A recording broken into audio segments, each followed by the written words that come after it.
Welcome to another episode of 10 Myths Blocking Special Education Systems Change. This is myth number 6, the useless myth. And I'm Amy Pleet-Odle, and I want to introduce my guest, who is, Hi, I'm Susan Kirkellis. and wow, Susan, I've known you 18 years. Is that what we figured? 18 We years. figured 18, yes. Yeah, back when you were working in a school district and I was working at the University of Delaware, and we happened to bump into each other over and over at some of the statewide meetings and trainings. Yeah. And when I decided I was going to expand my team and you happened to be available, I asked you to consider being on my team. You were one of the first inclusion coaches that I brought on board. And you've been with me since the beginning, brainstorming partner, being a coach out in the district, helping Yes, I me have. design. It's been fun. It has been a lot of fun. Yeah. Been a lot of Yeah. fun. And And we're it's still going interesting. strong. Well, It's go ahead. interesting how we knew each other and then reconnected. We've reconnected a couple times throughout our careers, but it's been great to be part of your team for sure. Yeah. You've been a valuable contributor. Speaking of contributor, the myth that we're going to be talking about today is the useless myth. And that is the myth is basically general ed teachers and often school administrators think special ed teachers can't contribute to instructional planning if they're not highly qualified or they're not certified in that subject. And I don't know where this myth got started, but I can tell you a couple stories. I bet you can too. Where I've seen this. I remember remember an administrator telling me, "Oh no, we don't schedule the special ed teachers into the common planning because they're not certified and they wouldn't be able to help." And I remember sitting in a co-planning session. I went, "Oh yay, the special ed teacher's sitting here." The general ed teacher reviewed the plan for the outline of how the lesson was going to go. And the special ed teacher was frantically taking notes on what the plan was because they hadn't seen it ahead of time. And they spent the whole time doing that. And then I thought, well, now the special ed teacher is going to make some contributions. Not a single contribution, not a single suggestion. So that kind of activity reinforces the myth that they have nothing to contribute.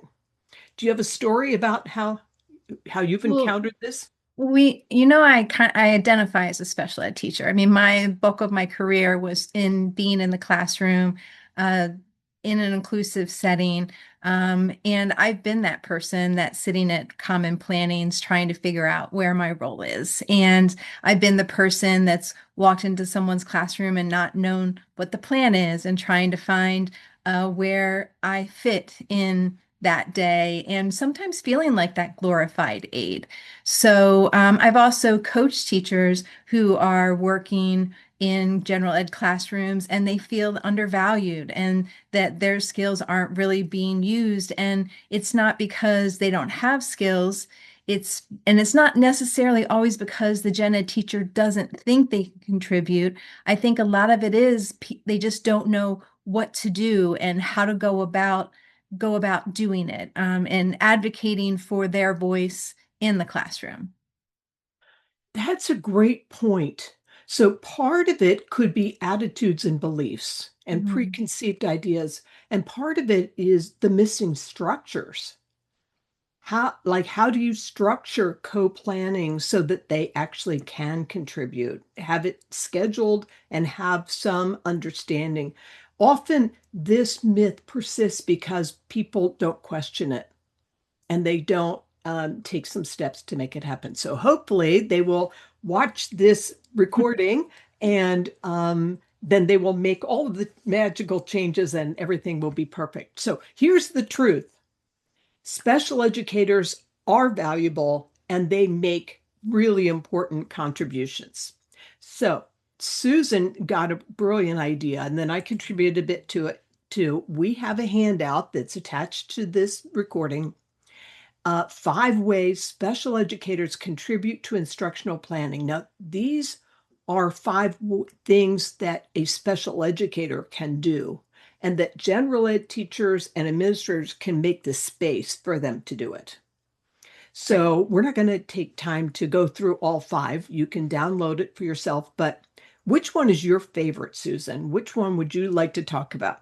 Well, before I talk about my favorite, I do want to talk about one thing that I think is super important, and that is special education teachers going into gen ed classrooms with the growth mindset and knowing you may not feel like a math person, or maybe you don't truly understand mitosis or the laws of physics, and that part's okay.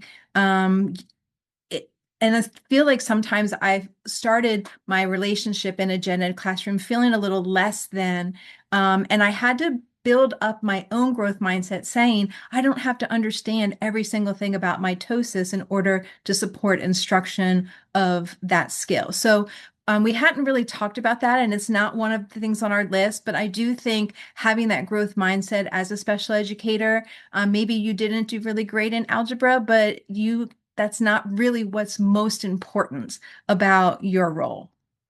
So Before you go, oh, that is such an important point, and I want to take it one step further. Not only should you have a growth mindset, but you should be aware that your lack of knowledge in that content makes you even more of an asset because you're going to know where the students will struggle because you're going to struggle. Like when the teacher explains a certain concept, and if you don't get it, there are probably students in the room that didn't get it either. And your questions will even be more valuable than if you have that deep content knowledge. So, oh, I'm so glad you brought that up.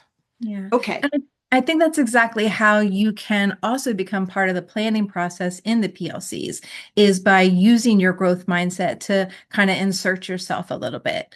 So just something that I thought of that was not necessarily on our list, but maybe should be.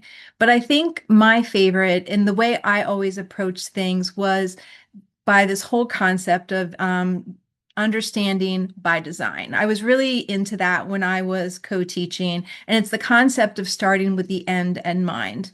And by just going to my co-teachers or even the teachers that I was just popping into their classroom on occasion and saying, can you show me what the product is? Can you show me the worksheet? Can you show me the notes? Can you show me the assessment? And then me taking the time and actually completing it. Even if I didn't know all the answers, but the act of me actually doing the product allowed me to see things about what the students were going to be, what's going to be required of the students. Something as simple as, is there enough space for the students to write? Are there vocabulary terms that can be developed on a vocabulary sheet? Is there a checklist that I could create just based on that? And just really, sometimes as a special education teacher, you don't know what the worksheet is that's being handed out. And just having, if you can't be part of the whole planning process, be knowledgeable of the product that's being shared with the students so that you can see potential struggle points, and also noting that those struggle points probably aren't just the special ed students that are going to struggle with them. And you have now the knowledge to be helpful to benefit all students. So I guess that's my favorite of all of those. It's just really asking, what does the end result look like? What are the students going to produce? And then doing that. I always found super helpful. I love that. And yes, understanding by design and starting like, what will they do when they finish? If they've Mhm. mastered this, what are you going to ask them to do? That's great. Okay, my favorite is using student data to drive instructional decisions. Often a general ed teacher works through the lessons and then they have the summative assessment, whether it's a project or an essay or a test. But what are the formative assessments along the way that we can see, or have students mastered this chunk? Have they mastered this chunk? And special educators are pretty talented already. They have the skills of designing quick formative assessments along the way, and they have the skills to analyze them and Mhm. use those to say, all right, how are we doing? Which students are getting this, whether they have an IEP or a 504 plan, or whether they're just a kid that was absent or a kid that, is mastering English or something. Like there are some kids that just don't have the background knowledge, and a formative assessment part way through the lesson or through the unit can help them say, wait a second, let's pause. And then they can use that data to figure out which students are going to need a little help. Then they could design flexible grouping. What if we group students in different ways so the ones that have already mastered this can now do this accelerated activity, and the ones that need a little review on this can be with me over here. The ones that need review on that can be with you over there. Let's develop some flexible grouping for tomorrow's lesson that would be appropriate just for the students so that everybody doesn't have to sit through a review if they've already mastered that. There's so many things that teachers can grow in their ability to use data, and special educators are this is Right. one of their sweet spots. So Agreed. the question is, what is data telling us about what students need next? And so that's my favorite one out of all of these. Yeah, I like that too because it falls, I mean, automatically in the wheelhouse of the special education teacher. And it's something that gen ed teachers sometimes, and this may be a assumption, but gen ed teachers are looking more for the grade at the end of the summative assignment versus necessarily picking up those formative pieces to find out where everyone is today to drive instruction for tomorrow, for sure.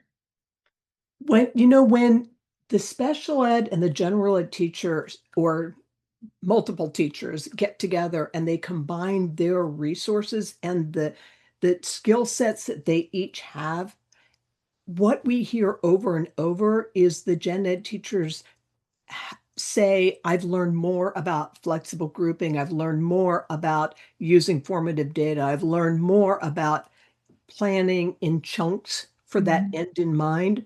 And so it improves that they build a collective efficacy. And the Mhm. special educator says, I learn more about the content and the expectations, and that teacher's really good at teaching that concept. But then I Yeah. need to break it down for certain kids that may need to learn it a different way. A simple So story that reminds me of is I worked with a history teacher, and all of his assessments were using primary documents. And he would ask multiple questions within a question and have the students analyzing primary documents. And he was always so discouraged because the students didn't answer all parts of the question. And we talked about it, and I gave him the idea of instead of asking one question with three questions in it, number the three different questions and put a little check mark at the end. So the student would answer the first question and then they could put a check when they knew as like a self keeping track and they did that part. Now let me look at the second part of the question and just making that little change. It helped the students better understand what the teacher wanted, and the teacher felt validated for all the hard work he was doing by teaching the content and understanding how to analyze primary sources. I love that. So it's one little trick that once Not- that teacher tried it, probably used it forever. And it's not always the easy. I mean, that's the easy trick, right? But it's those easy tricks as a special education teacher that really can show your value and give you confidence to move forward and give the gen ed teacher confidence that you are an asset and can provide instructional uh, coaching or whatever that teacher really needs for the student. So it's the tiny little tricks that kind of get that snowballing effect that let you find your role in that classroom, especially when there's not a lot of planning time made available, which we both know happens often.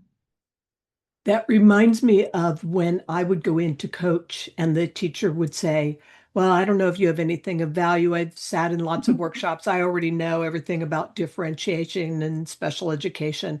And I'd give them one small trick that they could try, one little strategy. and they'd say, all right, I'll try that one. They try it and it works. Yeah. Now I have all this great credibility, and then Mhm. they want to try another. So if you're a special educator and you feel that there's no place for you to make a contribution, make one small suggestion. Out of all of these 5 ways that you can contribute, make one small suggestion, and then people will sit back and go, well, what else you got? Yeah, absolutely. Yeah, absolutely. And that's kind of where my favorite comes in because if that small suggestion is part of that product, gen ed teachers, I think, really grab a hold of that because that's what they're looking for at the end. Um, but I think we came up with some really good suggestions, even though we had our favorites. But I think the Right. 5 that we picked were pretty solid. I do too. So let's wrap this up because people are busy. This was number 6, the useless myth. By now, I hope that you can see that special educators are not useless. I invite you to download the handout below. Let us know which one is your favorite, which one did you try, and what happened. Yes, that sounds like a great idea. Susan, thank you for being my guest and for being my partner in designing this handout. I'm really excited about the possibilities. Yeah, I am too. It was fun. Yeah. Okay. Happy summer, everybody. Bye bye.